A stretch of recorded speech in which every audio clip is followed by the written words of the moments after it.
tardes a todos. Les damos la bienvenida a una nueva versión de nuestra visión semanal, donde vamos a revisar los principales movimientos de mercado, datos económicos y noticias publicadas la semana pasada. En cuanto a los principales índices financieros, podemos ver que fue una semana más bien negativa, de manera casi transversal, con las acciones globales retrocediendo un 2,01%, impulsado por las decepcionantes noticias del mercado laboral en Estados Unidos, y la renta fija con retornos positivos de 2,32%. Por su parte, los commodities muestran un desempeño negativo con una variación de 1,18%. Por el lado de las divisas, vimos una depreciación del dólar a nivel global de 1,06%, en la misma línea que las monedas emergentes, que muestran una baja de 0,36%. En el plano local, vimos comportamientos mixtos, con el IPSA mostrando un retroceso de 1,81%, continuando con el rally negativo que se había visto la semana anterior. Por el contrario, la renta fija muestra un aumento de 0,86% y el peso chileno se aprecia levemente un 0,17% en medio de noticias de empleo, actividad económica y decisión de política monetaria por parte del Banco Central.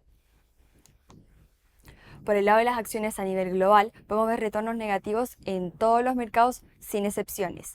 En mercados desarrollados destaca el mal performance para el continente europeo, seguido por el índice de desarrollados y luego global, con retornos de 2,47, 2,12 y 2,01% respectivamente, todo esto en forma negativa.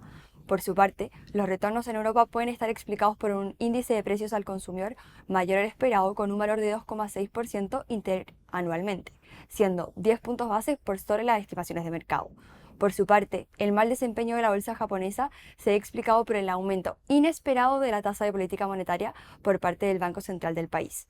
Es más, el día de hoy el Nikkei japonés cayó un 12,4%, siendo su peor tropiezo desde 1987 y la racha más bajista desde la explosión del reactor de Fukushima en 2011, y por temor a una posible recesión en Estados Unidos, luego de conocerse las cifras de empleo del país norteamericano, las cuales indican un débil mercado laboral.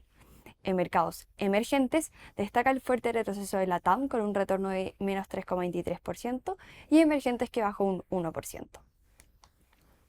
Pasando a la renta fija global, vemos retornos positivos en todas las categorías, con el índice general mostrando un alza de 2,32%, con los bonos de investment grade experimentando una subida de 1,81%, mientras que el high yield sube tan solo un 0,21%.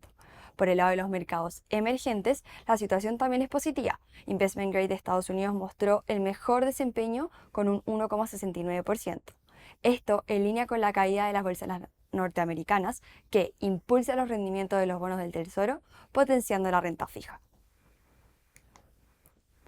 En línea con lo visto, desde un espectro general las divisas mostraron retornos más bien mixtos.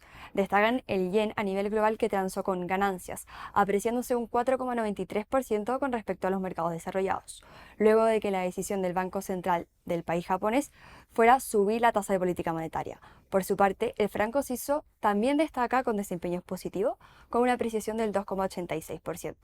En emergentes, los retornos fueron más bien negativos, con el peso mexicano mostrando un retroceso de 3,74%, producto de cifras de GDP menor a las esperadas y una tasa de desempleo por sobre las expectativas de mercado.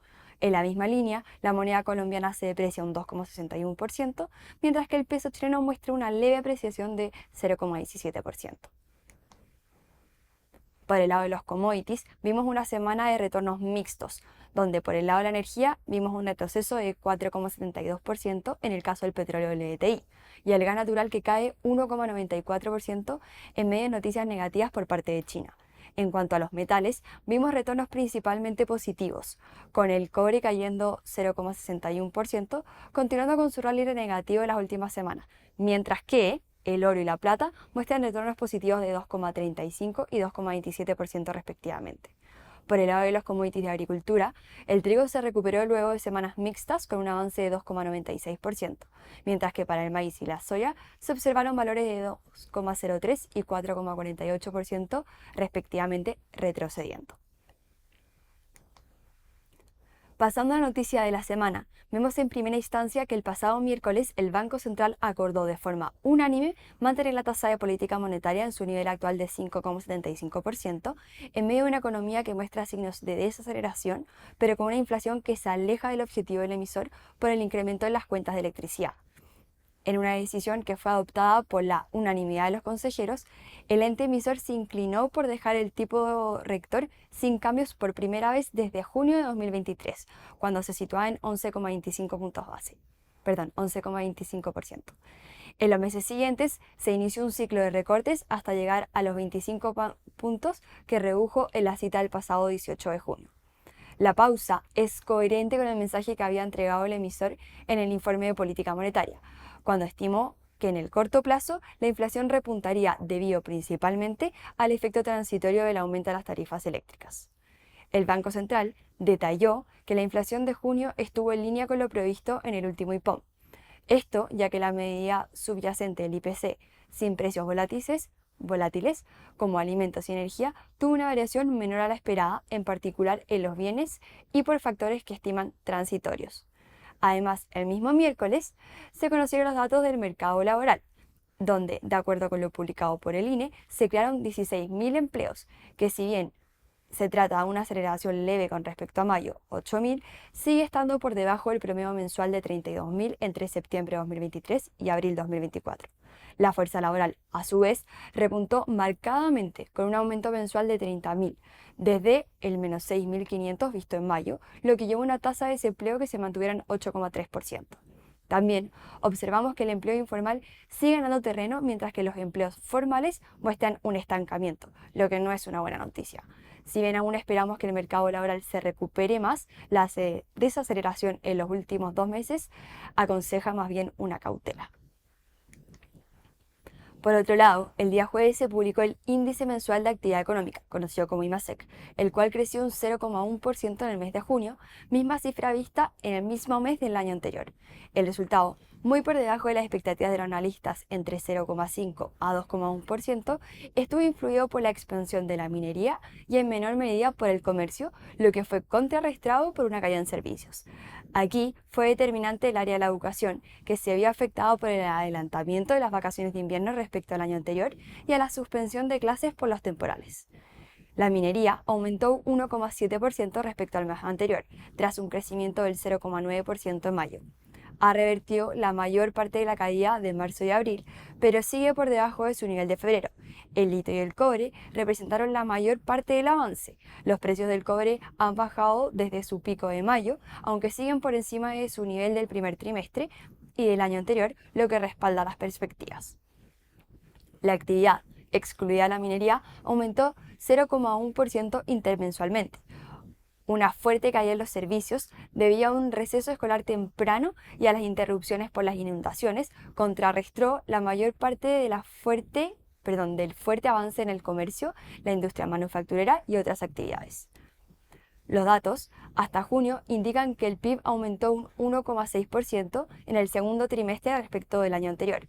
Esto está por debajo del 2,6% previsto por el Banco Central, lo que significa una brecha de producción negativa y una mayor holgura económica.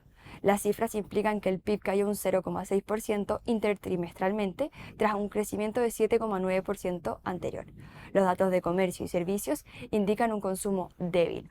La caída de la actividad en la minería, la manufactura y otras actividades industriales indican una inversión más débil y exportaciones más lentas. Por su parte, el viernes se observaron cifras de empleo en Estados Unidos, las cuales mostraron un fuerte debilitamiento del mercado laboral estadounidense. Por un lado, las contrataciones no agrícolas aumentaron 114.000, cifra inferior a la previsión media de 175.000 y por debajo de todas las expectativas de mercados, a excepción de un total de 74 encuestas. Lo anterior se produjo en un contexto donde además la baja acumulada fue de 29.000 contrataciones en los últimos 2 meses. Las ganancias medias por hora aumentaron 0,2% mensual, también menos de lo previsto y un 3,6% anual, siendo el nivel más bajo desde mayo de 2021. De esta forma, los analistas están cada vez más convencidos que el conocido soft landing de la economía estadounidense no será posible, sino que por el contrario, se habla de una reunión de política monetaria de emergencia por parte de la Fed para bajar la tasa, luego de que el miércoles pasado, la Fed dejara pasar su oportunidad en la reunión de FOMC.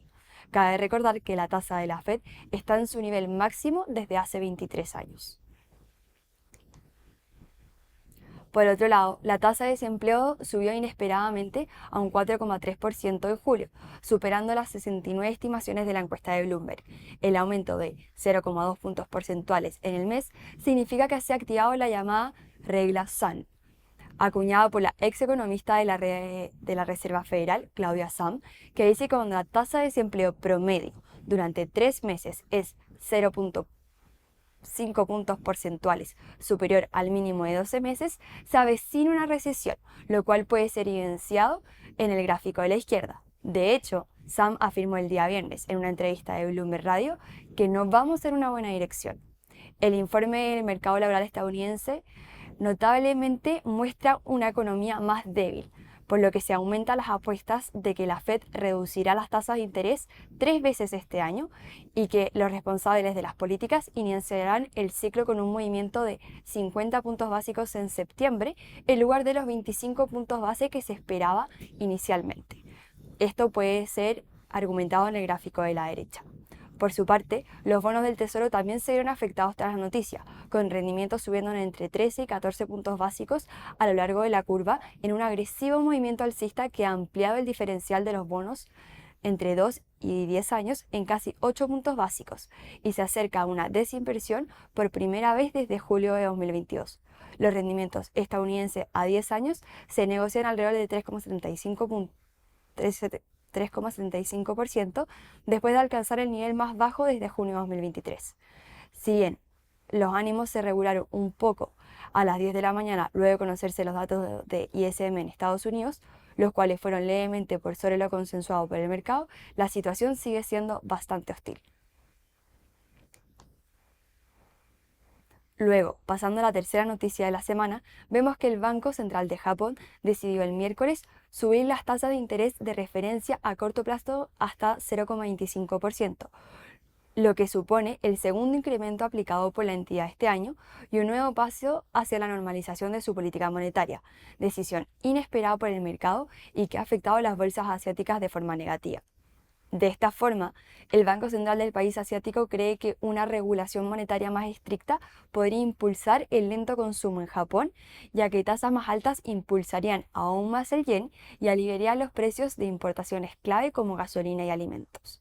Además, la entidad mencionó en su comunicado que la actividad económica y los precios se han desarrollado de forma general en línea con las perspectivas previstas, justificando de esta manera su decisión.